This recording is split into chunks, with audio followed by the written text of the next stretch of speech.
Global IT के YouTube channel में आप सभी का एक बार फिर से स्वागत है।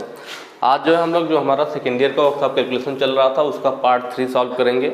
और जो यह सेकेंड ईयर में सिलेबस है किसके लिए, तो यहाँ पे लिखा हुआ है ऑल इंजीनियरिंग ट्रेड।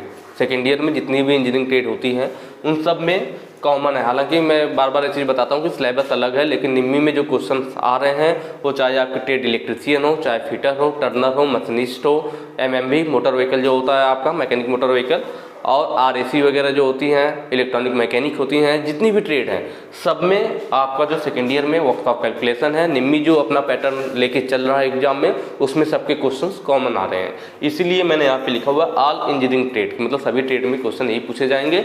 और जो आपको ये क्वेश्चन मैं करवाऊँगा इसका PDF आपको कहाँ से मिलेगा, तो उसके लिए आपको हमारे वेबसाइट पर विजिट करना होगा। वेबसाइट है हमारी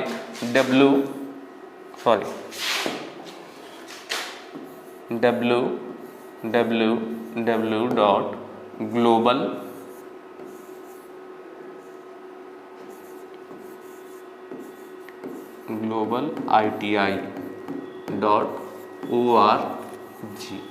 ठीक है, इस वेबसाइट पे आप बिल्कुल आसानी से जो मैं आज पढ़ाऊंगा इसका PDF प्लस इसके पहले के जो भी PDF वहाँ अपलोड है आप जाके चेक कर सकते हैं। और अदर ट्रेड मतलब आपके थ्योरी वगैरह के, ड्राइंग के, उनके भी PDF इस वेबसाइट पे पहले से ही अपलोड है। तो इस वेबसाइट पे आप जरूर विजिट कीजिए। और ऑनलाइन टेस्ट वगैरह भी यहाँ पे पड़ा हुआ, जो मैं आपको क्वेश्चंस करा रहा हूँ ना, इनके टेस्ट सीरीज भी हमारी इस वेबसाइट पर अवेलेबल है, तो आप ऑनलाइन टेस्ट भी दे सकते हैं। ठीक है, चलिए क्वेश्चन की तरफ चलेंगे। ठीक है, पहला क्वेश्चन है कौन सी स्नेहन प्रणाली which lubrication system employs oil holes in the machines. कह रहा है कि कौन सी स्नेहन प्रणाली है जो मशीन में तेल के छिद्रों को नियोजित करती है। ठीक है, हमारी स्नेहन प्रणाली मैंने पीछे के जो क्वेश्चन सॉल्व करा रहा था उसमें मैंने बताया था कि जो स्नेहन सिस्टम होता है, जो लुब्रिकेशन सिस्टम होता है, मेन 3 टाइप के होते हैं। कौन कौन से? ग्रेविटी फीड, फोर्स फीड और स्प्लैश फीड। ठीक है, ग्रेविटी फीड में क्या था कि जब कोई चीज़ गुरुत्वाकर्षण के प्रभाव में नीचे टपकता है, ठीक है, जैसे आपका जो पानी अगर मान लीजिए या तेल है ऊपर रखा हुआ, ऊपर से नीचे की तरफ क्यों बहता है? क्योंकि ग्रेविटी की वजह से, गुरुत्वाकर्षण की वजह से। आप कोई चीज़ ऊपर फेंकते हो वो वापस पुनः नीचे आ जाती है। नीचे आने का रीजन यही है गुरुत्वाकर्षण। पृथ्वी में जो ग्रेविटी है, जो गुरुत्वाकर्षण है, उसकी वजह से वस्तु फिर दोबारा वापस जमीन पर आ जाती है। तो हम क्या करते हैं ग्रेविटी फीड सिस्टम में कि जो मशीन का कोई पार्ट है, ये मशीन है आपकी और इसमें गियर वगैरह जो भी आपके पार्ट थे, इस पर हमें क्या करना है, इस पर ऑयलिंग करनी है।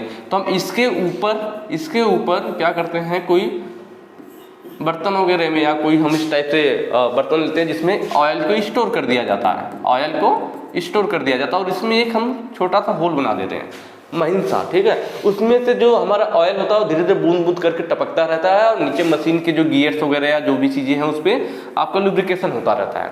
ठीक है, तो यह जो तेल है ऊपर से नीचे क्यों टपक रहा है? यह भाई अगर मान लीजिए इसमें होल है तो यह तेल ऊपर क्यों नहीं जा रहा, नीचे ही क्यों आ रहा है? नीचे इसलिए आ रहा है क्योंकि पृथ्वी में गुरुत्वाकर्षण होता है, ग्रेविटी होती है। तो ग्रेविटी की वजह से वो तेल नीचे की ओर टपक रहा है, इसलिए हम कहते हैं कि यह जो सिस्टम हमने यूज किया है किसके अंतर्गत है? ग्रेविटी फीड सिस्टम के अंतर्गत है।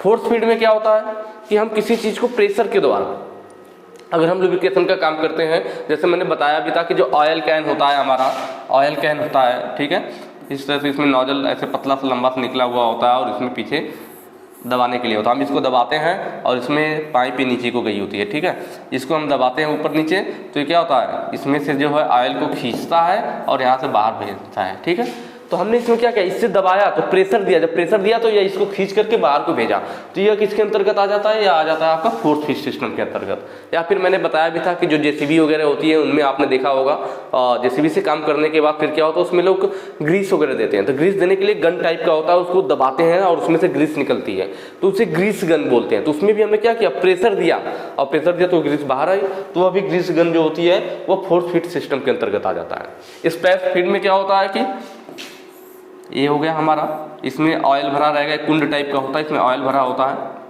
और ऊपर मान लीजिए हमारी क्या है, शाफ्ट है, शाफ्ट घूम रही है, हमें यहाँ पे लुब्रिकेशन करना है, तो हम क्या करते हैं, इस शाफ्ट में एक रिंग डाल देते हैं। क्या डाल देते हैं? रिंग, अंगूठी टाइप का मतलब रिंग, एक गोलाकार चीज डाल दी जाती है।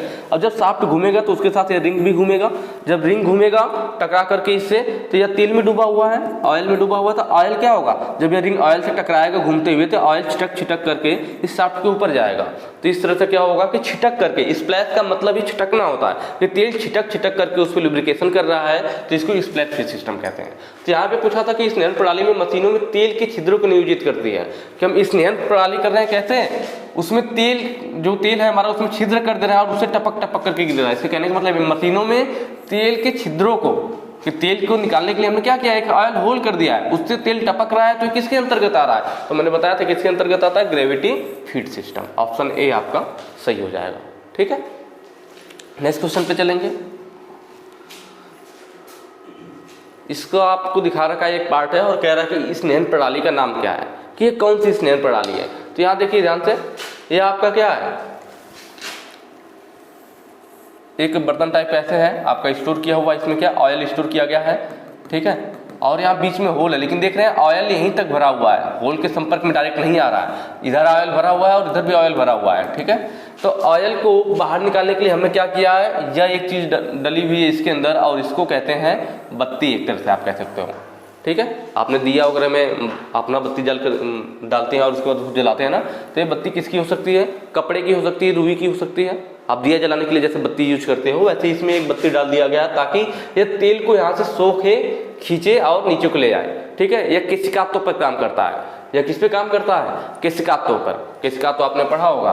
तो यह क्या करता है, तेल को यहाँ सोखता है और इसको फिर नीचे, अब ये बत्ती के दौरान नीचे क्या होगा, टपकता रहेगा। ठीक है, तो यह भी क्या हो रहा है, तेल को इसने खींचा और यह नीचे बूंद बूंद टपक रहा है। जब बूंद बूंद टपकेगा तो किसके अंतर्गत आ जाएगा, आपका ग्रेविटी फीड सिस्टम के अंतर्गत आएगा। लेकिन यहाँ पे अलग अलग दिया हुआ कौन सा है, तो वीक फीड। वीक का मतलब क्या होता है, बत्ती होता है, मैंने बताया ना, वीक फीड, वीक का मतलब बत्ती होता है। हमने इसमें एक बत्ती डाल दिया और ये बत्ती तेल को सोख करके नीचे गिरा रही है। बत्ती किसकी हो सकती है, आप कपड़े की बत्ती बना सकते हो, आप रुई की बत्ती बना सकते हो। ठीक है, तो उसको हम डाल देते हैं और इस तरह से हमारा स्नेहन होता है। अगला आपका है, देख रहे हैं, रिंग ऑयलिंग वाला था। रिंग ऑयलिंग वाला मैंने बताया ही था आपको, उसमें रिंग डाल दिया जाता है और उसे स्प्लैश फ्री सिस्टम के अंतर्गत आता है।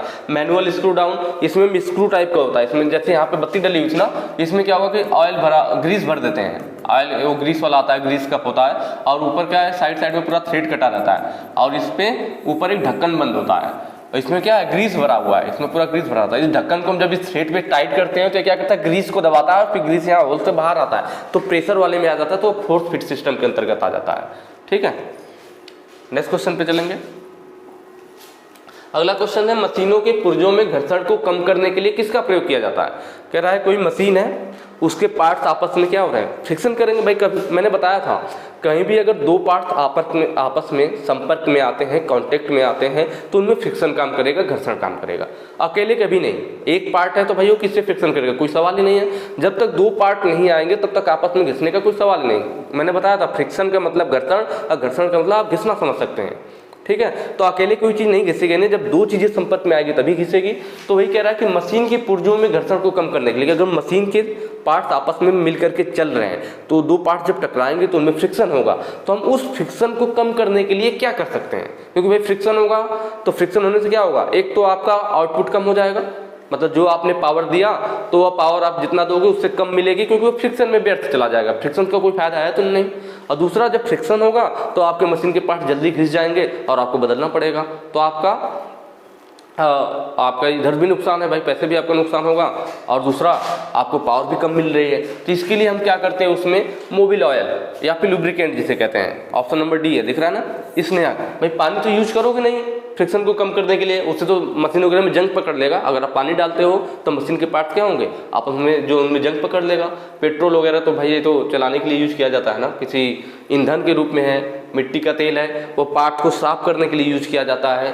फ्रिक्शन को कम करने के लिए लुब्रिकेंट में आपका ऑयल हो गया, ग्रीस हो गया, जो भी चीजें हैं इनका हम यूज करते हैं, जिससे कि पार्ट्स आपस में क्या होता है, फिर कम फ्रिक्शन करते हैं, आसानी से स्लाइड होने लगते हैं और कम फ्रिक्शन करते हैं। अगला क्वेश्चन है, इंजन के चलने वाले भागों में इस स्नेहक तेल का उपयोग करने का मुख्य उद्देश्य कौन सा है। देखिए उसी क्वेश्चन को इसने घुमा के पूछ दिया। उसने पूछा था कि फ्रिक्शन को कम करने के लिए हम क्या करते हैं, लुब्रिकेशन करते हैं। अब यहाँ पूछ दिया कि इंजन के चलने वाले भागों में स्नेहक तेल मतलब लुब्रिकेंट ऑयल जो है हम क्यों यूज कर रहे हैं। जस्ट उसी क्वेश्चन को इसने उल्टा कर दिया कि भाई मशीन के चलने वाले भाग, जो मशीन के आपस में भाग चल रहे हैं, उसमें हम स्नेहक तेल, लुब्रिकेंट ऑयल मतलब मोबिल ऑयल यूज कर रहे हैं। क्यों यूज कर रहे हैं? जिससे कि उनमें फ्रिक्शन कम हो जाए। फ्रिक्शन कम होगा तो घिसाव कम होगा, टूट फूट कम होगा, आवाजें कम आएंगी। ठीक है, तो यहाँ पे देखिए ऑप्शन नंबर बी है, फ्रिक्शन को कम करने के लिए, ऑप्शन नंबर बी। ठीक है, फ्रिक्शन को कम करने के लिए। हालांकि जो पहला ऑप्शन ये भी सही है, दक्षता को बढ़ाने के लिए, क्योंकि अगर आपके मशीन में फ्रिक्शन कम होगा तो आपकी पावर कम लगेगी और एफिशिएंसी बढ़ जाएगी। भाई जब मान लीजिए आप मशीन को चलने के लिए कितना 100 का पावर दे रहे थे और आपको मिल रहा था 90, 10 कहाँ खर्च हो गया? 10 मशीन के फ्रिक्शन में खर्च हो गया। जो फ्रिक्शन मशीन के पार्ट्स आपस में घिस रहे थे वो व्यर्थ में, बेकार में हमारा खर्च हो गया। अगर आपने लुब्रिकेंट यूज किया तो पता चला 10 की जगह आपका पावर कितना खर्च होगा फ्रिक्शन में? 10 की जगह अब आपका जो पावर है वो 10 की जगह पता चलेगा सिर्फ 4 खर्च होगा। मतलब आपको 6 का फायदा हो गया। अब आपको इनपुट जो है आउटपुट 96 मिलने लगेगा। जब आउटपुट 96 मिलेगा मतलब हमारी दक्षता बढ़ जाएगी। तो दक्षता भी बढ़ जाती है, वहन क्षमता में भी सुधार आता है, और स्थायित्व मतलब उसकी ड्यूरेबिलिटी, भाई पार्ट जल्दी घिसेंगे नहीं तो उसकी ड्यूरेबिलिटी भी बढ़ जाएगी। तो ऑप्शन तो सभी सही है, लेकिन मेन कौन सा सही है हमें ये देखना पड़ेगा। तो भाई सबसे मेन काम तो फ्रिक्शन है ना। ये सारी चीजें हमें किस वजह से फायदा हुई? उसकी ड्यूरेबिलिटी में उसके पार्ट मतलब ज्यादा समय तक चलेगा, ऐसा संभव क्यों हो पाया? क्योंकि फ्रिक्शन कम हुआ। उसकी एफिशिएंसी बढ़ जाएगी, ऐसा किस वजह से हुआ? क्योंकि फ्रिक्शन कम हुआ। तो कहने का मतलब है कि चारों ऑप्शन सही है, लेकिन मेन रीजन कौन सा है? मेन रीजन है फ्रिक्शन। हम फ्रिक्शन को कम कर पाए, इस वजह से हमें ये सब फायदे मिले। ठीक है, तो इसीलिए ऑप्शन नंबर बी सही होगा। अगला क्वेश्चन कह रहा है सही कथन कौन सा है? Which is the correct statement. यहाँ पे स्टेटमेंट आपके सामने है 4, अब पूछ रहा है इनमें से कौन सा सही है, करेक्ट है। पहला ऑप्शन है lubricant act to prevent corrosion. Corrosion का मतलब जंग से होता है। ठीक है, जैसे कुछ हम मूर्छा भी कहते हैं, तो जंग की बात कर रहा है। तो lubricant act to prevent corrosion स्नेहक जंग को रोकने का काम करता है, पहला ऑप्शन। दूसरा कह रहा है स्नेहक जो होता है, जो लुब्रिकेंट हम यूज कर रहे हैं, जो मोबिल ऑयल यूज कर रहे हैं, एक मुहर के रूप में कार्य करता है। स्नेहक ईंधन के रूप, भाई मुहर के रूप में तो आप कभी भी मोबिल ऑयल का मुहर लगाने के लिए यूज करते हो? ऐसा तो है नहीं, इसका मतलब सरासर गलत है। दूसरा स्नेहक ईंधन के रूप में कार्य करता है। लुब्रिकेंट को जो हम कभी ईंधन के रूप में कार्य नहीं करते हैं। ईंधन के लिए तो आपका डीजल, पेट्रोल, ये सारी चीजें है ना, केरोसिन ऑयल, जो चीजें हैं, तो ये तो आपका गलत हो जाएगा। अगला स्नेहक एक फिल्टर के रूप में कार्य करता है, फिल्टर भी नहीं है। पहला ऑप्शन क्या है? स्नेहक जंग को रोकने का काम करता है। आपने देखा होगा घरों में भी हमारे कुछ इंस्ट्रूमेंट होते हैं, जो कटाई वाले टूल्स हो या कोई भी इस टाइप से, तो हम उसे जंग से बचाने के लिए क्या होता है, जब उसे रखते हैं लोहे वाले मटेरियल, तो होता है कि इसमें मोबिल ऑयल लगा करके रख दो तो जंग नहीं पकड़ेगा। घर में भी ऐसा काम होता है, आपके पास प्लायर है, कोई ऐसी चीज जंग पकड़ रही है तो उसमें मोबिल ऑयल लगा देते, क्या मोबिल ऑयल लगा देते हैं तो जंग नहीं पकड़ेगा। इसका मतलब लुब्रिकेंट जो है फ्रिक्शन को तो कम करता ही है, साथ में जंग से भी सुरक्षा करता है। तो ऑप्शन ए हमारा सही हो जाएगा। ठीक है, अगला है स्नेहन बनाए रखने से मशीन की दक्षता का क्या कारण है? कि अगर मान लीजिए कोई मशीन है और आप उसका लुब्रिकेंट, उसका स्नेहन अच्छे से बनाए रखते हैं, टाइम से उसको मोबिल ऑयल वगैरह दे रहे हैं, तो उससे आपको क्या फायदा मिलेगा?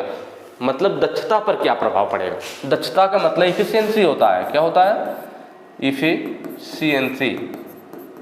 ठीक है, इफिशियंसी का मतलब दक्षता होता है। दक्षता बराबर हमारा होता है कि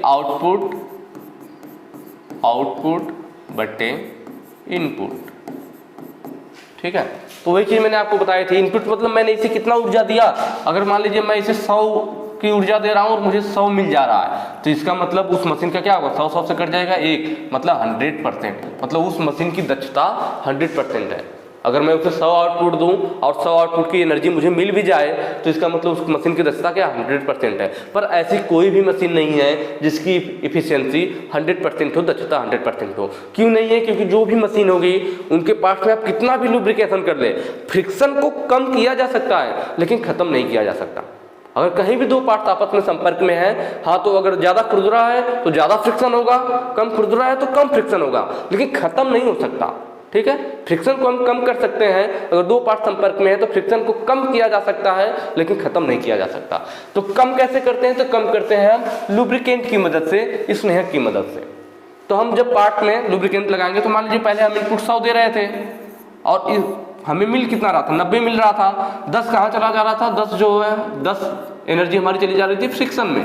कहाँ जा सकते हैं, फ्रिक्शन में। अब हम क्या करेंगे कि मशीन की लुब्रिकेंट बनाए रखेंगे, स्नेहन सही से देते रहेंगे, तो उससे क्या हो जाएगा, फ्रिक्शन कम हो जाएगा। अब फ्रिक्शन 10 ना खर्च होके फ्रिक्शन में कितना खर्च होगा हमारा, मान लीजिए हमारा 6% फ्रिक्शन में खर्च होता है, कितना खर्च होता है, 6%, तब हमें यहाँ पे ये 94% मिल जाएगा, मिलेगा ना।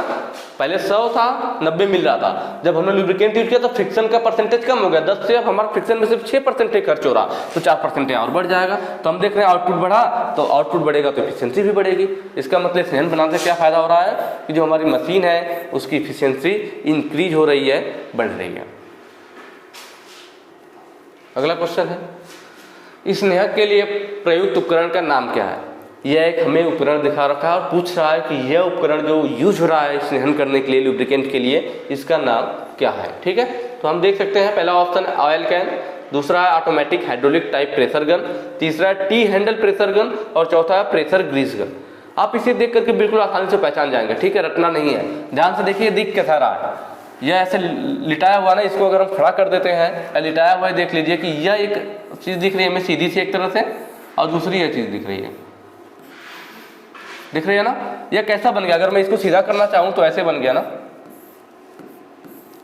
और यह अंग्रेजी के किस अक्षर की तरह दिख रहा है, अंग्रेजी के टी अक्षर की तरह दिख रहा है। कैसा दिख रहा, टी अक्षर की तरह दिख रहा है, अंग्रेजी के टी अक्षर की तरह दिख रहा है। तो इसका मतलब इसे कह सकते हैं टी हैंडल प्रेशर गन, जो ऑप्शन सी है।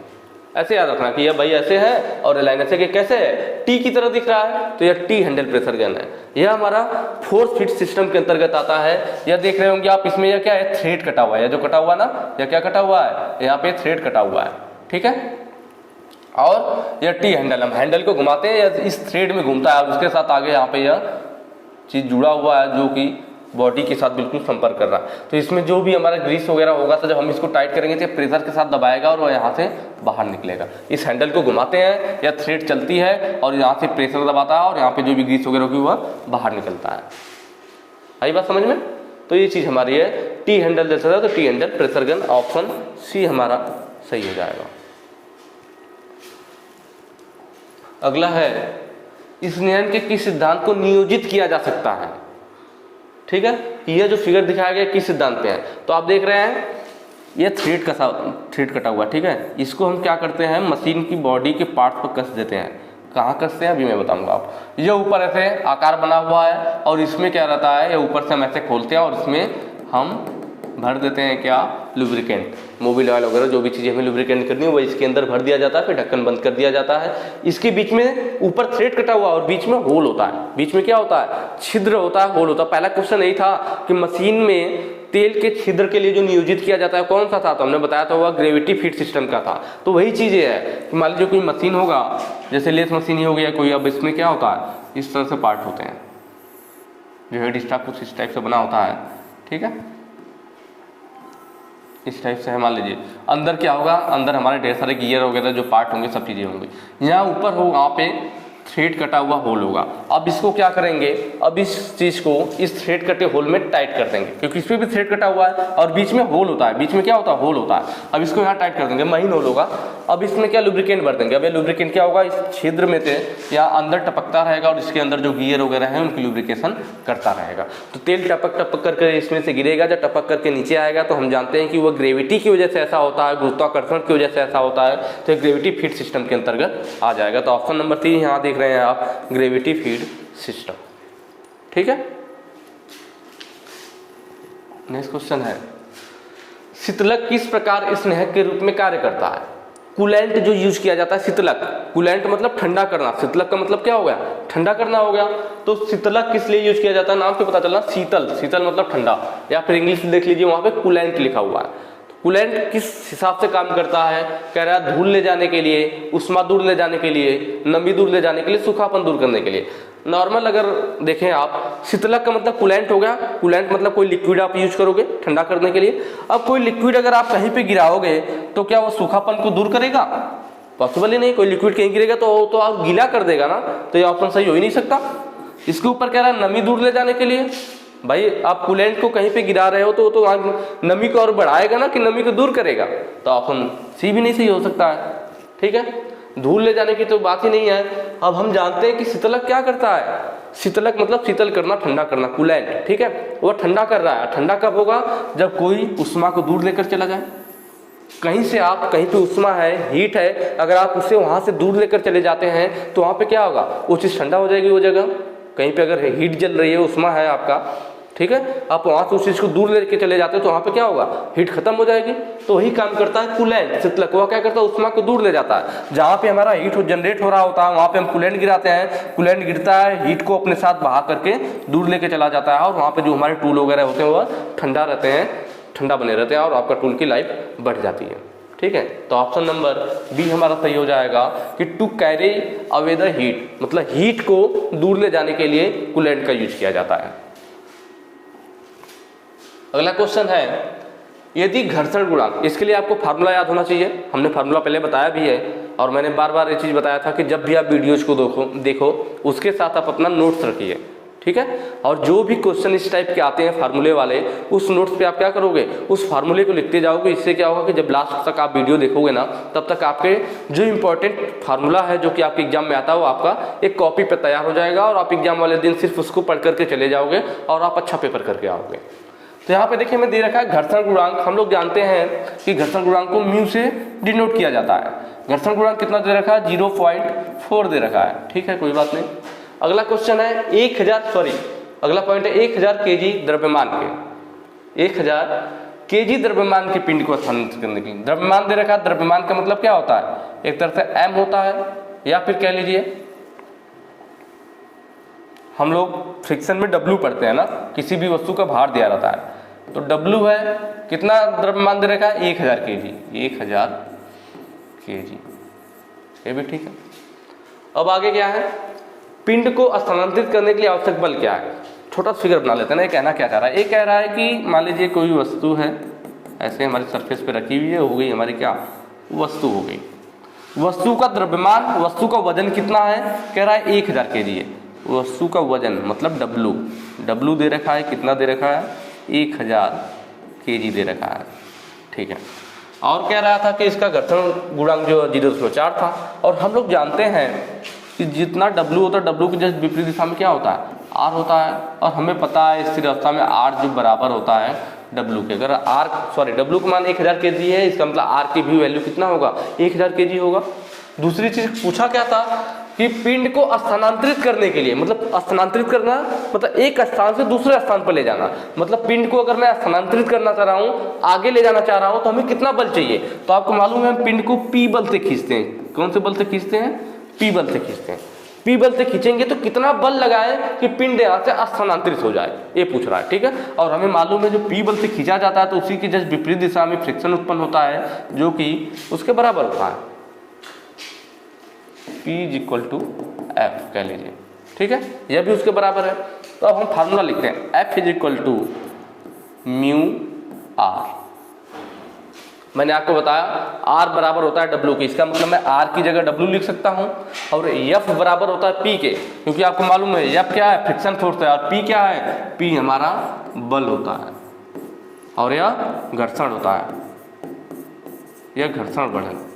और हमसे क्वेश्चन में क्या पूछा? बल को पूछ रखा है, घर्षण नहीं। बल कितना चाहिए उसको स्थानांतरित करने के लिए? तो हम लोग क्या करेंगे? हमें मालूम है P की जगह F लिख सकते हैं, क्योंकि F बराबर P या P बराबर F है, तो इसका मतलब मैं F की जगह P लिख सकता हूँ और R की जगह W लिख सकता हूँ। वहाँ से μ = W, एक ही बात है, चाहे वो लिखिए चाहे लिखिए। अब वैल्यू रख लेते हैं, P का वैल्यू हमें निकालना है और यहाँ पे μ का मान कितना है? 0.4 है, ठीक है। W कितना दे रखा है? W दे रखा है 1000 केजी। मल्टीप्लाई कर लेंगे, ये P का मान आएगा हमारा। चूंकि यह किस में था? 1000 हमारा द्रव्यमान जो केजी में है, तो हमारा बल भी किस में आ जाएगा? किलोग्राम में आ जाएगा। इसका गुणा करेंगे, 0.4 है तो 1 0, इसका 1 दशमलव खत्म करने में चला जाएगा। अब बचा 100 × 4, 400। 4 तो क्या आ गया? केजी आ गया। बल आया हमारा कितना आ गया?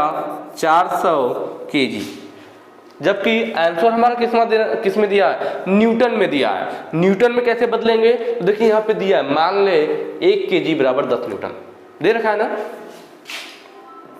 1 केजी = 10 न्यूटन, ठीक है। कहने का मतलब है जहाँ पे केजी लिखा हुआ है, अगर हम वहाँ न्यूटन लिखना चाहेंगे तो मुझे 10 न्यूटन लिखना पड़ेगा। तो वही काम यहाँ करेंगे, केजी को किस में बदलना है, क्योंकि आंसर न्यूटन में है तो न्यूटन में बदलेंगे। तो यहाँ पे हो जाएगा 400 इंटू केजी कहिए या केजी कहिए, दोनों एक ही बात है, इंटू, अब केजी की जगह मुझे क्या लिखना, न्यूटन, तो केजी की जगह न्यूटन लिखने के लिए मुझे क्या लिखना पड़ेगा, 10 न्यूटन लिखना पड़ेगा। तो 10 न्यूटन कितना हो जाएगा, 410 में 4000, 410 में 4000, तो ये आंसर आ जाएगा आपका 4000 न्यूटन। ठीक है, ये जो आंसर आया आपका 4000 न्यूटन। तो यहाँ पे ऑप्शन देखिए, ऑप्शन नंबर ए है हमारा 4000 न्यूटन। तो इस तरह से बिल्कुल आसानी से सॉल्व हो जाएगा। आगे के जो है ना, जो थ्योरेटिकल पार्ट थे ज़्यादातर यही हो गए, आगे वाला जो हम लोग पार्ट करेंगे तो उसमें न्यूमेरिकल मिलेंगे, इस चैप्टर के फ्रिक्शन वाले चैप्टर के न्यूमेरिकल मिलेंगे। मुझे लग रहा है कि अगले पार्ट में चैप्टर भी हमारा फिनिश हो जाएगा। ठीक है, तो अगले वाले चैप्टर में हमें क्या करना है, न्यूमेरिकल करना है। बाकी ये PDF आपको कहाँ मिलेगा, तो मैंने बताया था वेबसाइट पर चले जाइएगा, www.iti.डॉट रहेगा अपना ORG, इस वेबसाइट पे जाकर के इसको डाउनलोड कर लीजिएगा। बाकी वीडियो अच्छी लगी है तो ज़्यादा से ज़्यादा शेयर कीजिए, कमेंट करके बताइएगा कि समझ में आ रहा है या नहीं आ रहा है। ठीक है, जरूर कमेंट करके बताना, और वीडियो अच्छी लगी है तो ज़्यादा से ज़्यादा शेयर करना। बाकी आगे के जो क्वेश्चन हम लोग नेक्स्ट वीडियो में करेंगे। Thank you.